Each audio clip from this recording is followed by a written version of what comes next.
வாழ்க வையகம், வாழ்க வையகம், வாழ்க வளமுடன்.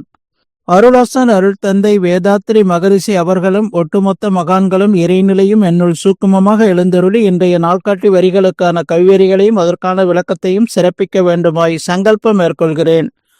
அனைவரையும் பணிவோடு முதற்கண் வணங்கி ஆரம்பிக்கலாம் என்றிருக்கிறேன். அனைவருக்கும் இனிய காலை வணக்கம். வாழ்க வளமுடன். சாமிஜியினுடைய இன்றைய நாள்காட்டி வரிகள். துன்பங்கள் நிலையானவை அல்ல, அவை ஆற்றில் ஓடும் தண்ணீர் போல் ஓடிவிடும் என்று சாமிஜி நமக்கு இந்த நாள்காட்டி வரிகள் கொடுத்திருக்காங்க. இதற்கான கவிதை வரிகள். பிறருக்கு பின்னும் துன்பம் இழைக்காமல் பெருநோக்கில் தான் வாழ்தல் ஒழுக்கமாகும். பிறருக்கும் நல்வாழ்வளித்து தானும் வாழும் பெற்றைய அறமாகும் நோன்பாகும். பிறர் உணர்ச்சி தன் உணர்வோடு இணைந்து இயங்கும் பேரியக்க நிலை உணர்தல் ஞானமாகும். பிறர் துன்பம் துளைத்தற்கை தன் வாழ்நாளை பேரறிவோடு அர்ப்பணித்தல் தொண்டு ஆகும் என்று சாமிஜி ஒரு கவிதை வரிகள்ல கொடுத்திருக்காங்க. இன்னொரு கவிதையில, வான்காந்த களம் என்பது உலகில் வாழ்ந்தவர்கள் செத்தவர்கள் அனுபவங்கள் உன் உடலோடு உயிர் செயல்களோடு விளைவுகள் அனைத்தையும் கூட்டி தன்னகத்தை வைத்திருந்து தக்கபடி உயிர் வகைக்கு வழங்கி ஆற்றும் மேன்மையினை அறிந்ததனால் மிக விழிப்பில் அறத்தொண்டில் நிறைவாய் உள்ளேன் என்று சாமிஜி நமக்கு இந்த 2 கவிதை வரிகள் கொடுத்திருக்காங்க. சாமி என்ன சொல்றாங்க? துன்பங்கள் நிலையானவை அல்ல, அவை ஆற்றில் ஓடும் தண்ணீர் போல் ஓடிவிடும் என்று சாமிஜி நமக்கு இந்த நாள்காட்டி வரிகள் கொடுத்திருக்காங்க. நாம புரிந்து கொள்ள வேண்டியது என்ன? நாம் வினை பயன் ஒரு தேகம் கண்டிருக்கிறோம்.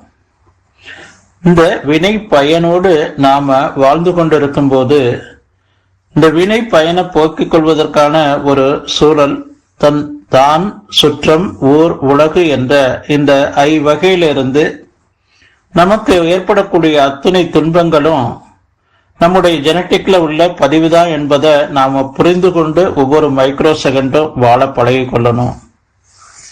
உதாரணத்துக்கு சாமிஜி ஆற்றில் ஓடும் தண்ணீர் போல் ஓடிவிடும் என்று சாமிஜி நமக்கு விளக்குறாங்க. ஒரு டேம் தண்ணீர் நிறைஞ்சிருக்கு, அதன் வழியே அந்த டேம்ல இருந்து போகக்கூடிய வாய்க்கால்கள் அத்தனையிலையும் தண்ணீர் ஓடாத காலகட்டங்கள்ல, அங்கங்க தேங்கி இருக்கக்கூடிய காலகட்டங்கள்ல அந்த வாய்க்கால்ல நிறைய கழிவுகள் தேங்கி இருக்கும். அந்த தண்ணீர் திறந்து அந்த விவசாய பாசனத்திற்காக குடிநீருக்காக அவங்க தண்ணீர் திறந்து விடக்கூடிய காலகட்டங்கள்ல அந்த வாய்க்கால்களை எல்லாம் தூர்வாருவாங்க. அந்த தூர்வாரி அதன் பிறகு அந்த தண்ணீரை திறந்து விடுவாங்க. தண்ணீர் வேகமாக ஓடும்போது அதுல இருக்கக்கூடிய எல்லா கழிவுகளையும், அந்த வாய்க்காலில் உள்ள கழிவுகள் எல்லாம் கம்ப்ளீட்டா சுத்தப்படுத்திடும். அடுத்து 2-3 நாட்கள்ல பார்த்தா அந்த தண்ணீர் மிக தெளிவாக ஓடும். இத சாமிஜி நமக்கு இங்க உதாரணமாக குறிப்பிட்டு சொல்லி இருக்கிறாங்க. அதுபோல நம் உடல்ல, உயிர்ல, மனதுல, அறிவுல நாம பெற்று வந்திருக்கக்கூடிய சஞ்சித பதிவு மூலமாக பெற்று வந்திருக்கக்கூடிய அந்த பதிவுகள் அனைத்தும் அடங்கி இருக்கிறது.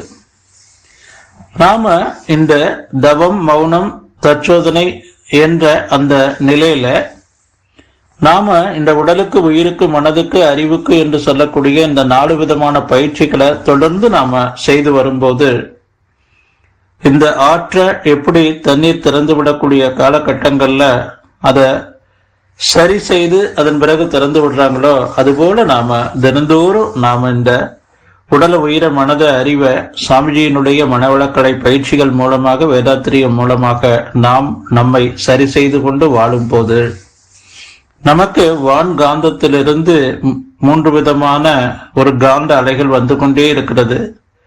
மகான்களுடைய காந்த அலைகள், அதற்கு புறம்பாக வாழ்ந்தவர்களுடைய காந்த அலைகள், இந்த 2 கலந்த நிலையில வாழ்ந்தவர்களுடைய அலைகள். இந்த 3 விதமான அலைகள் நமக்கு எப்பவுமே வந்து கொண்டே இருக்கிறது. நாம நம்ம தூய்மை செய்து கொண்டு ஒவ்வொரு மைக்ரோ செகண்டும் அந்த இறைநிலை இணைப்போடு நம்முடைய வினை பயன் மூலமாக வரக்கூடிய அந்த சுற்றுச்சூழல்கள் மூலமாக வரக்கூடிய அந்த பாசிட்டிவுக்கு புறம்பான அந்த எண்ணங்களை எல்லாம் நாம நீக்கி கொண்டு முழுமையாக நம்ம இறைவத்து தன்மைக்கு அன்பும் கருணையுமாக மாற்றி வாழும்போது நமக்கு ஏற்படக்கூடிய அத்தனை இன்ப துன்ப விருப்பு வெறுப்பு உயர்வு தாழ்வு அனைத்தையும் நாம சமமாக பாவித்து இறையத்து தன்மையான அன்பும் கருணையுமாக வாழலாம் என்று சொல்லி நன்றியோடு நிறைவு செய்து கொண்ட இன்றைய சிந்தனையை வாழ்க வளமுடன், வாழ்க வளமுடன், வாழ்க